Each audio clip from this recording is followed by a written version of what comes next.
Gardening is always a stress buster and it keeps the gardener feel proud. I have personally witnessed their love towards garden and nature.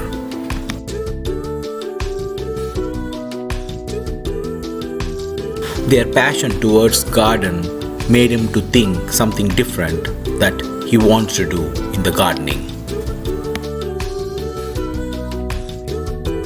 He don't want to do the traditional gardening like digging your ground or in a raised bed. So he is coming up with something new. For that, he need to spend some time to do some research.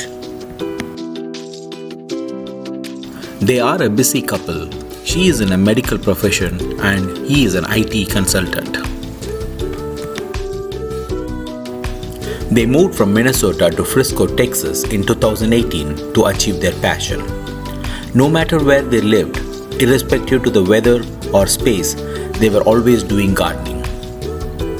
For him to do something different, he has to do hours and days of research to do something unique and optimize the space. So, as a result of that, as a family, they achieved this.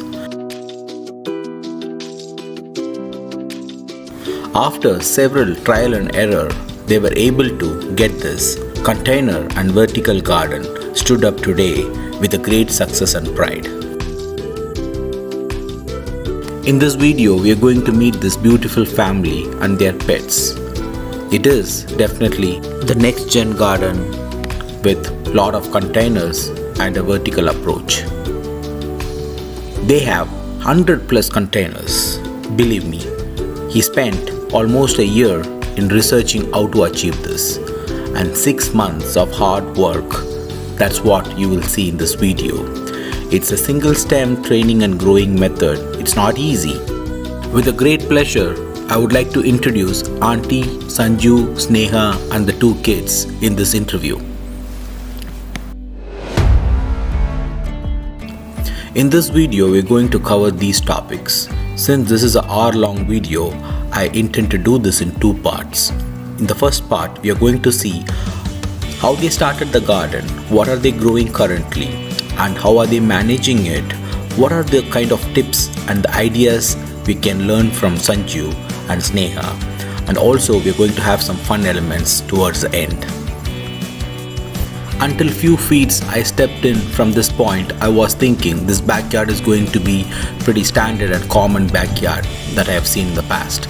But the view what I've seen from here onwards, it's completely mesmerizing and amazed me with the layout and the great master plan what Sanju and Sneha created in their backyard. Look at the pets. They don't have just plants and trees in the backyard. They do have pets. They grow along with their plants. And these pets are the ones which we all are scared about in our backyard. But they have the trick, they know how to manage them very well, so they are not creating any problem for them in their garden. So Sanju, tell us when all this started and what made you to do something like this? We came to United States in 2010 and we were there for almost 8 years. So the reason why we moved out of Minnesota was due to our passion for vegetable gardening, because Minneapolis or Minnesota, that's the northern part of the United States where they have like extreme winter. So the growing season over there is very less, maybe 4 or 5 months only we get it. Rest all the time it would be cold where we can't grow much vegetables. So I know people moved from one state to another state because of jobs, yeah. But first time I'm seeing someone move just for their passion. Very Yeah. happy to see something like that. Yeah. So basically we are from a farming background, like my parents, grandparents, they all were farmers. So I'm proud to say that from a farming background. So yeah, I can really see the reflection of your farming and agriculture background in your backyard. Yeah. As we were interviewing Sanju and Sneha, we were seeing these bunnies roaming everywhere and they were so cute to see in their garden. And the sound of these parakeets were so melodious to our ears as we were doing this interview. So when we moved in 2018, that time we were in a rented house. So we wanted to experiment how things work out in the backyard, because we had an idea how things need to be planted. Even in Minnesota, there we lived in apartments, and also even when we look for an apartment, we prefer to have something with a small balcony, so at least some 1 or 2 tomatoes or chilies we can grow. We had Yeah, in the patio. we had bitter gourd, like chilies, tomatoes, and I had some roses. Some just 3, 4, 5 containers, which can, right, how big an apartment balcony can be. But we started with that, so that was our first experience. Then that time onwards, we have envisioned we need to have a big garden setup, all those things sometime later. But with God's grace, it worked sometime later, and that's what you are seeing now.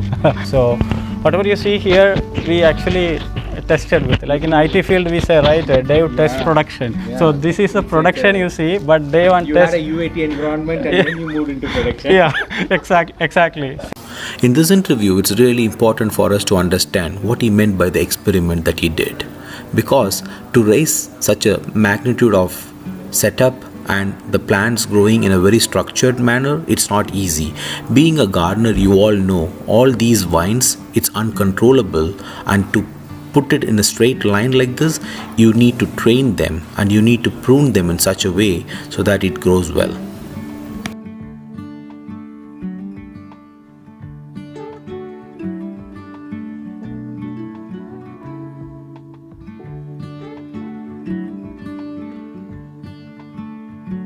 So especially if you look over that ash gourd, we are not sure whether the vines can support that big the weight or not without an extra support. So and that was hanging in what, maybe 8 feet from the ground? Yeah, that's a 10 feet. 10 feet, right? Yeah. So all those big pipes are 10 feet, and the smaller one, the middle ones, those are 5 feet. Okay. And so those things actually we tried out in our old house. After. So in the past, you never had this kind of a container garden experience, and you tried once you felt that it is growing, then you tried in this magnitude. Yeah, right. So we have not tried up to this extent, whatever you are seeing here. And that time it was a rented house, so we can't put up a structure like this. So we had only containers and some small trellis structure with the plastic and all. So there we had some failures with the plastic. When there is a heavy wind, it will blow away the things. So you need a structure to support this whole thing, right? Yeah, to support. Yeah. So those some mistakes and learnings, whatever we had in the past, that things we try to address when we set this up. So far I feel like this is successful, because I have seen noticed a few heavy winds in the past couple of months, but still it was steady and it was not impact. Let's take a quick look at their garden before and after from the time we interviewed them. And what you see there in the big screen, that's how it looked 6 months ago. When they started, everything is on the container and nothing is on the trellis, what you see. And look at the picture below, the way how it is grown now. I was telling earlier, growing these plants in a single stem needs lot of training and care for them to get in a single stem growth. That's not easy, and the amount of effort Sanju and Sneha has put in this garden is uncomparable, and it is immense. I will show you a closer look of the single stem structure of each of these plants as we get into this video, but let's get back to the conversation what we were having with them. So even I had a backup plan in case if the structure cannot support the weight, or if heavy wind comes, if it blow away, then I just put in that corner one, you may see one small green color fence post. So the idea was to have that fence post put across, run all the way. So I have that fence post with me. It's in the back, but I felt like that is not needed. Because it works for you. Yeah, like again in the IT field, if plan A fails, what's a plan B? So same thing, like a redundancy plan I had in my mind. But for how many years you have this kind of? So this is just 5-6 months old. This spring only we started because we Only purchased. 5-6 months you have this? Yeah. Many people ask the same question. They think we have been living here for like many years, 4-5 years. But we moved into this house last year, and Last October. yeah, last October. So even that's not an year. We moved to this house. It's So unbelievable when someone can do so much in 6 months. So nothing is, I think in gardening it's impossible to do something like this. But your effort and all the testing that you have done, people have to go through before they get into this kind of stuff. yeah. If you're really interested, we can do it. Yeah, that's what it's our passion. So the reason why we moved out of Minnesota was due to our passion gardening. So if you don't do this, then there was no point in moving out of Minnesota, I right? think you met your expectation and you even exceeded your expectation, I would say, while seeing this whole setup. It's so nice. Yeah. So so I planned this vegetable garden in such a way that both the sides are fruits and the back is vegetables. So when we moved in here, so the one thing my kids asked to us, they need space to play, because in the old house I occupied all the space for my gardening, so they were not happy with that.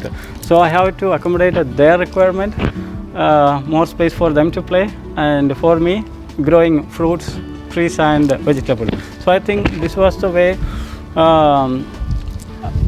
I laid out where I can grow more, because a vegetable is like a seasonal thing, where the growing space, if I grow in the back, I get more growing area, because I have a back fence. It is about 10 feet high, whereas in the side I have only 6 feet.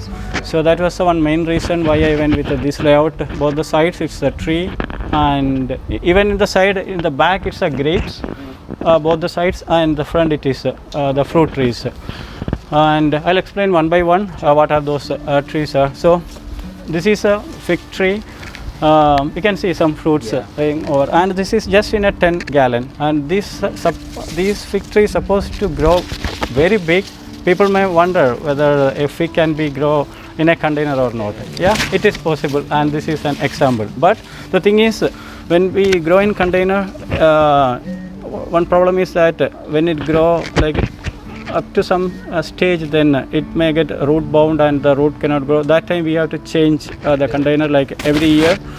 We have some efforts, something we have to do in every spring. Either we have to move into a bigger container, or we have to trim it and make it, because these all are cold hardy fruits. So in fall, between fall and spring, we can actually take this out and do all the work and put it back, so that way it will grow back.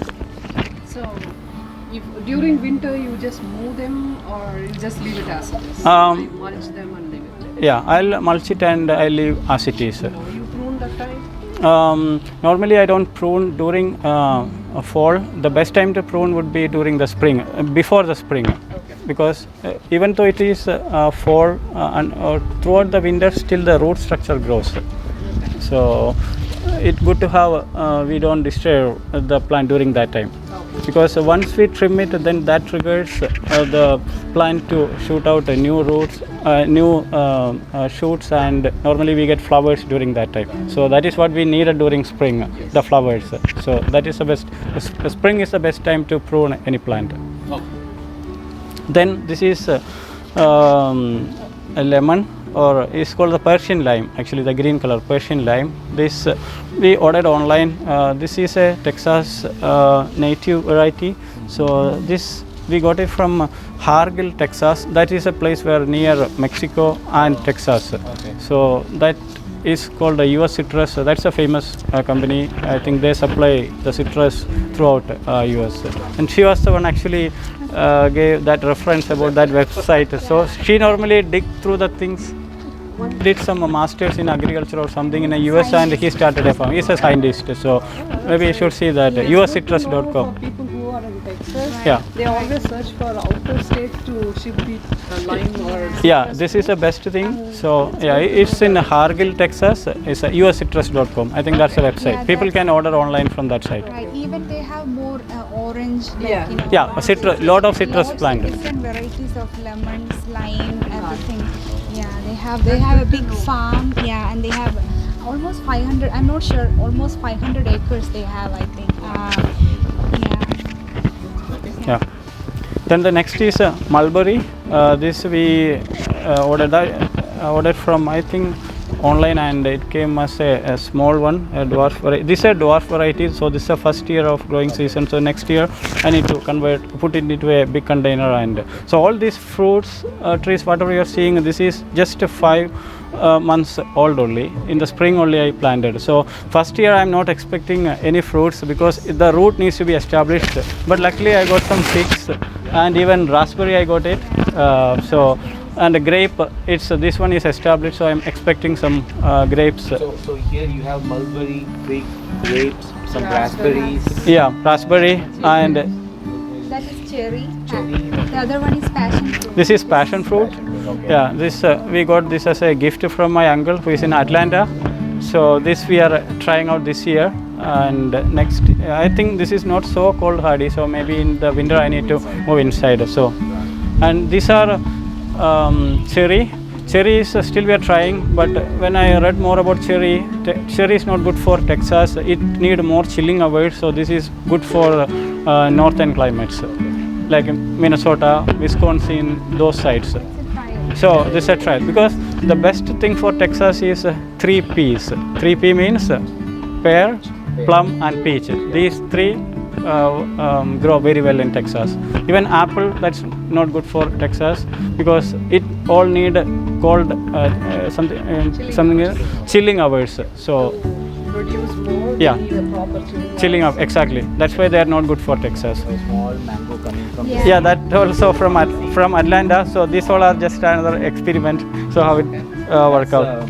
That's like what? Like Yeah, that is that brinjal only. Yeah, this is a different variety which we got from Atlanta. So white one, long green one. So Casper. yeah. Then these are the raspberries. So I'm getting some harvest this time. So We got blueberry. blueberry already the season over. Normally in the after spring is what. they come only for like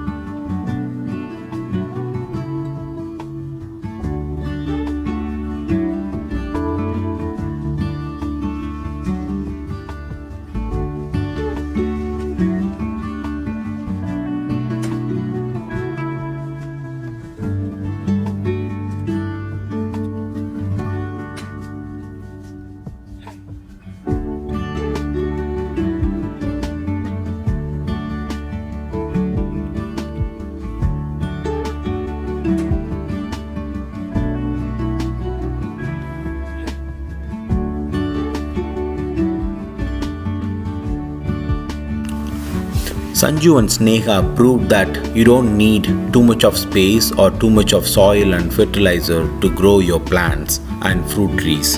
Here is the example. One of the native Texas tree, the fig tree, can grow in a container and it can produce a yield. Not just that fig, you can see all other different varieties of fruit trees growing in the container.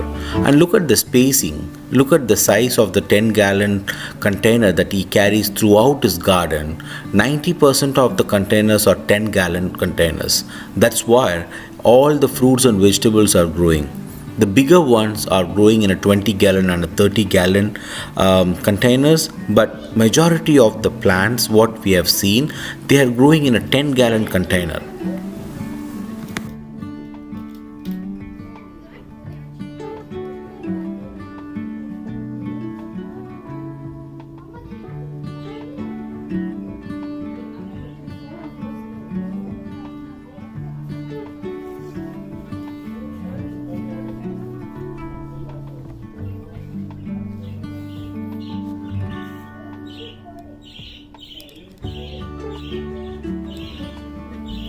Another biggest advantage of doing in this structure is you don't have to worry about the companion plants, that what is growing along with your main plant. The second is the contact with the pest that in the ground, that is completely eliminated in this approach, because you are raising something in a very protected container and it is raised from the ground by several feet. So you don't need to worry about the direct contact with your ground.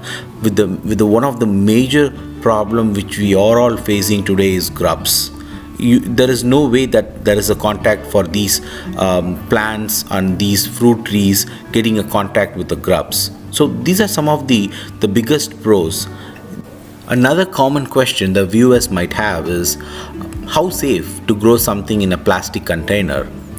That's a pretty common question, but Sanju and Sneha have done some research before starting this garden, and the containers what they use today, it is a food grade containers.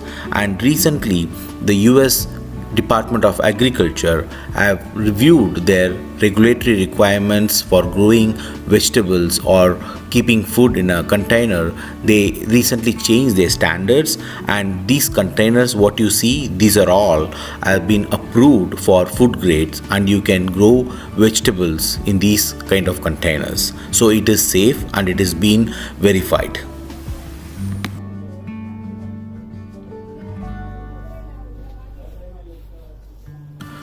And there is every minute and every second what I'm seeing in the screen, it's informative. It's an information that I can share about this garden. Look at the air circulation. That's one of the most important thing for the plants to grow more healthy, because when you get something like this as a vein, it grows uncontrollable and it becomes so dense. So the air circulation will be controlled because of the denseness of these plants growing in an environment, right? But the way how these structures are kept between one row to another row, it's like 3 feet I think max. That's what the distance he kept. And look at one structure, the plants whatever growing in one row is not in a contact with another row. The way how these stems, the single stem pruning method what I told earlier, look at the structure, the way how from the container it goes all the way to the top, and the branches that comes from this main single stem that touches only within the panel of the structure that's standing there. That's the most toughest and the most important thing that you need to see in this particular garden. In this master plan layout, I'm not sure how much you have observed so far.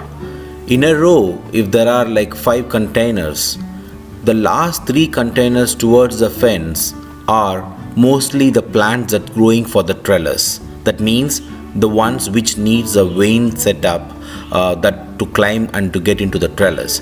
The first 2 containers in each row you see, mostly those are like bushes or standalone plants like eggplant, chilies, okra.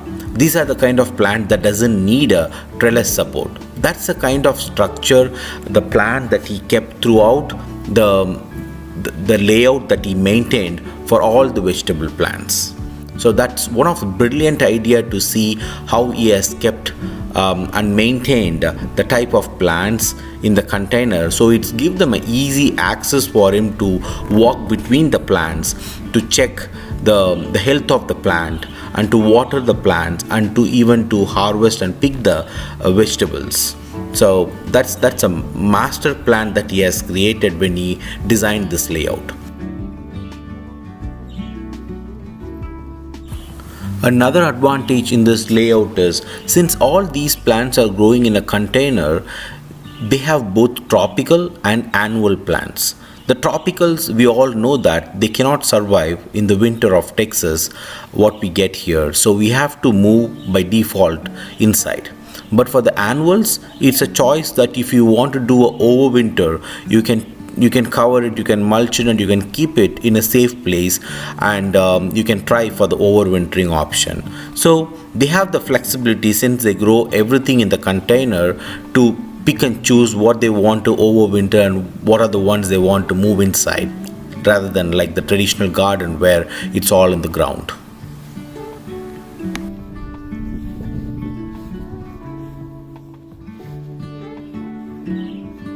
As I was walking in this garden, the most important thing that I have noted is the fruits and all the vegetables are so healthy. And I don't see any infection or any deficiency on the plant's leaves that tells that there is some problem or concern with these plants. The reason why I'm calling it out, when you have plants growing very close, very dense, there are a lot of probability for insects and pests to pass from one plant to another plant. So definitely Sanju and Sneha, they are doing some pest control and they are doing some special or secret fertilizer to their plants to keep them so healthy.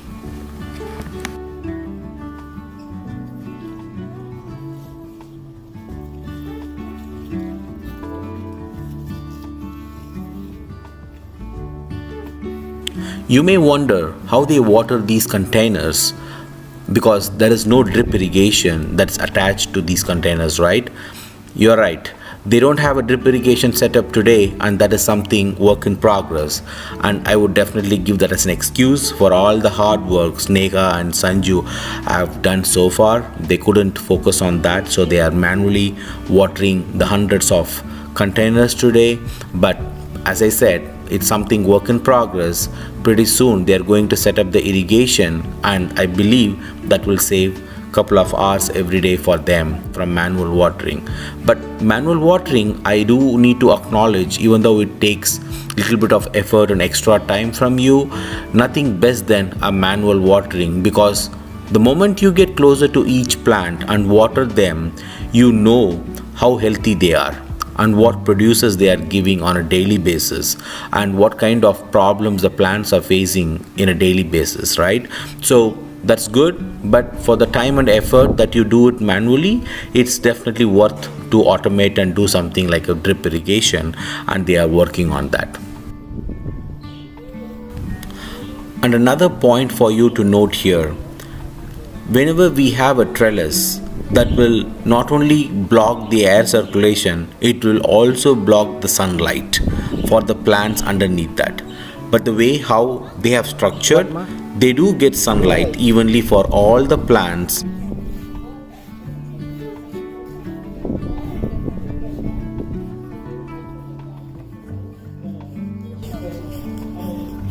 What is their name? Tell them. This is Richie and this is Appu. Richie and Appu.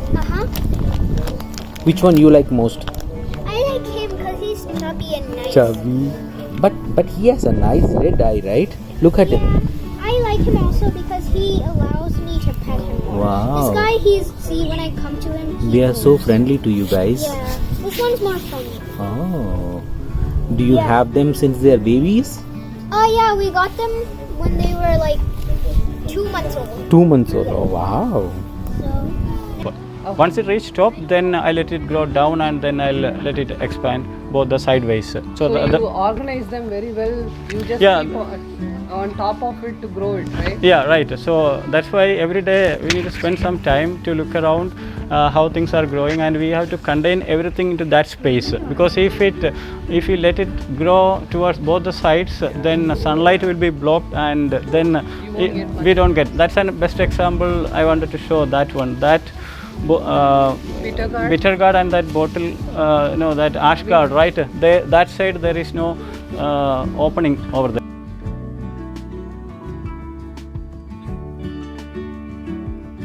Plants doesn't need too much of sunlight or heat. What they have done is they have placed those plants closer to the fence wall so that it doesn't get direct sunlight or heat. So some of the plants that you can see in this container is ginger.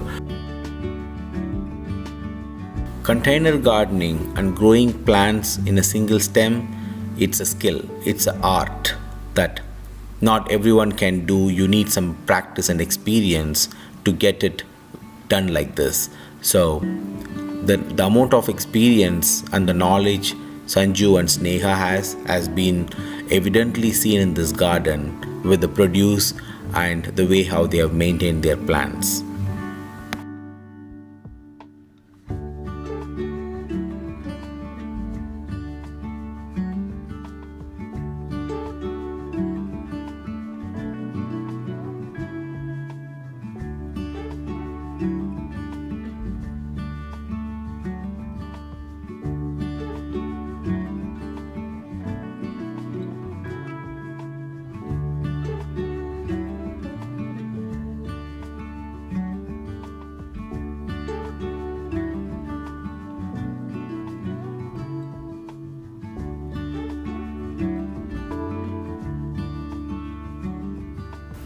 As Sanju mentioned earlier, the other side of the garden is all filled with other set of fruit trees. Look at this Indian guava that's growing here, and because of the size of some of these fruit trees, he has given an additional support to these containers using the T-post. Look at the way how he has anchored the T-post, attaching the containers. A very smart idea to get these containers stacked to the ground.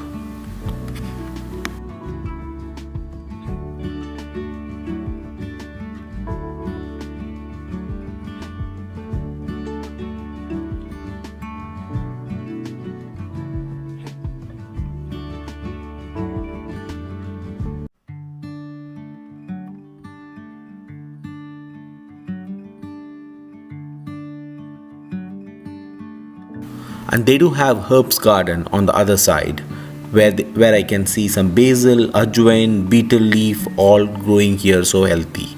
The idea was how to grow more in less space. So this structure is basically container cum vertical gardening. So it is a combination of two gardening principles actually. Correct. There is a lot more to share with you all from this interview, but this particular part is coming to an end.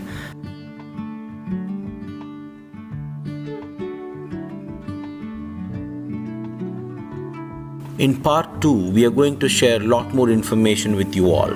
Here is the preview of what we are going to cover in part 2. Number 1, we are going to share a lot more informative discussion that we had with the family, especially with Auntie, who is the master brain behind the fertilizer. Number 2, Sanju is going to explain us what are the materials that he used to build this entire structure so sturdy and strong to withstand the wind as well as the weight of the big vegetables hanging at 10-foot height. Number 3, the homemade fertilizer that feeds all the plants and their fruits to keep them so healthy and produce more. And their beautiful front yard which filled with lot of flowers and unique collections, and lot more that we are going to talk and discuss and share in part 2. So stay tuned, and I want to take this opportunity to thanks once again Sanju and family for this great interview. I will talk to you all soon in the next video. Signing off from you all. Take care. Bye.